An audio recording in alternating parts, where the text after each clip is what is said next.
பவன் கல்யாண் அவர்களை வர்றதை எதிர்ப்பு தெரிவிக்கலாமா? வீரு எவரண்டின்னு கேட்கிறேன் நான் சேகர் பாபுவை.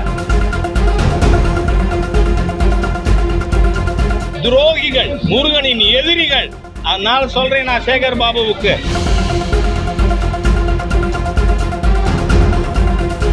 உங்க சின்ன எசமா நான் கிறிஸ்தவர், நான் காதலித்து மணந்த என் மனைவி கிறிஸ்தவர்னு சொன்னப்ப உமக்கு சாமியை சரணமையப்பா வல்ல வாயில என்ன வந்தது?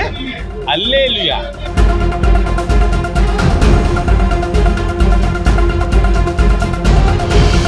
Whole DMK ministry will be in jail. திமுகங்கிற கட்சி அழிஞ்சு போகும்.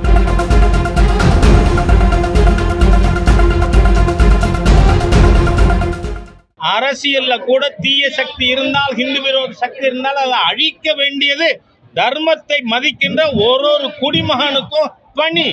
அதனால நீங்க எல்லாரும் ஆன்மீக மாநாடு இல்லைன்னு சொன்னது உதயநிதி, ராஜா இல்லை. ஆன்மீக மாநாடு இல்லைன்னா என்ன அர்த்தம்? நாத்திக மாநாடு. ஆஸ்திக மாநாடு இல்லைன்னா நாஸ்திக மாநாடு. ஆகவே நீங்கள் விரோதிகள், முருகனின் எதிரிகள், தமிழ் பண்பாட்டின் எதிரிகள். நான் கேட்கிறேன், பவன் கல்யாண் அவர்களை வர்றதை எதிர்ப்பு தெரிவிக்கலாமா? வீரு எவரண்டின்னு கேட்கிறேன் நான் சேகர் பாபுவை. வீரு எவரண்டி? பதில் செப்பண்டி. என்ன ஏமாத்துறீங்க? மொழியால தமிழ் மக்கள் இந்துக்களை பிரிக்க பாக்குறீங்களா? துரோகிகள், முருகனின் எதிரிகள். அதனால சொல்றேன் நான் சேகர் பாபுவுக்கு, கபர்தார். அதிகம் பேசினால் அதே மாதிரி வார்த்தையில பதிலடி கிடைக்கும்னு இந்த அல்லேலூயா பாபுவை எச்சரிக்கிறேன். நன்றி. யாரு காரணம்? நீங்க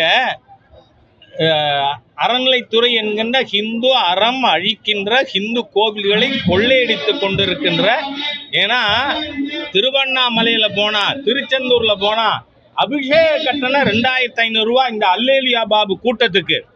இப்படி நீங்க கொள்ளையடிக்கிறீங்க. ஆனா நாங்க ஏதாவது பேசணுமா? நீங்க பழனியில மாநாடு நடத்தினீங்க, யாராவது எதிர்ப்பு சொன்னோமா?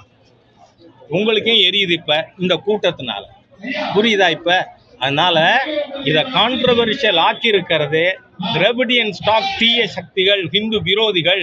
நீங்க அதிகம் பேசுனீங்க, அதே பாணியில பதிலடி கொடுப்போம். ஏன்னா உங்கள்கிட்ட நீங்க இடுற திருநீர் போலி, இந்துக்களை ஏமாத்த.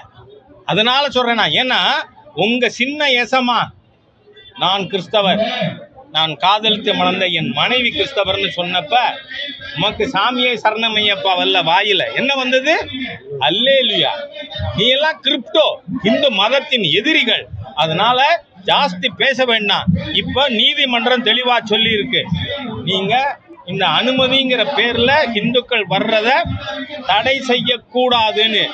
அதையும் மீறி யாராவது தடுத்தா திக்கற்றவருக்கு தெய்வமே துணை. அப்படி தடுக்கிற ஒரு அதிகாரியும் குடும்பத்தோட அழியணும்னு ஆண்டவனை வேண்டதை தவிர எங்களுக்கு வேற கதி இல்லை. திக்கற்றவருக்கு தெய்வமே துணை. அதைத்தான் நாங்க செய்வோம். இந்து மாநாடு, இந்த மாதிரி எந்த ஒரு மீட்டிங் போட்டாலும் கோர்ட்ல போய் தான் நம்ம மாமாவுடைய சூழ்நிலை இது 26 மே வரை தொடரும். அப்புறம் whole DMK ministry will be in jail. திமுகங்கிற கட்சி அழிஞ்சு போகும். ஏன்னா இது நம் பண்பாடு கலாச்சாரத்தின் எதிரிகள், கொள்ளையர்கள். அதனால இந்துக்கள் 9 மாசம் பொறுத்துக்குவோம். ஓட்டு போடும் பொழுது ஞாபகம் வச்சு. நன்றி. செய்திகளை உடனுக்குடன் தெரிந்து கொள்ள கீழ்கண்ட கேபிள் மற்றும் டிடிஹெச் நெட்வொர்க்குகளில் எம்நாடு செய்தி தொலைக்காட்சியை காணுங்கள். பாதகம் செய்பவரை கண்டால் நாம் பயம் கொள்ளலாகாது பாப்பா. மோதி மிதித்து விடு பாப்பா, அவர் முகத்தில் உமிழ்ந்து விடு பாப்பா. அண்மை செய்திகளை உடனுக்குடன் தெரிந்து கொள்ள இணைந்திருங்கள் எம்நாடு தொலைக்காட்சியுடன்.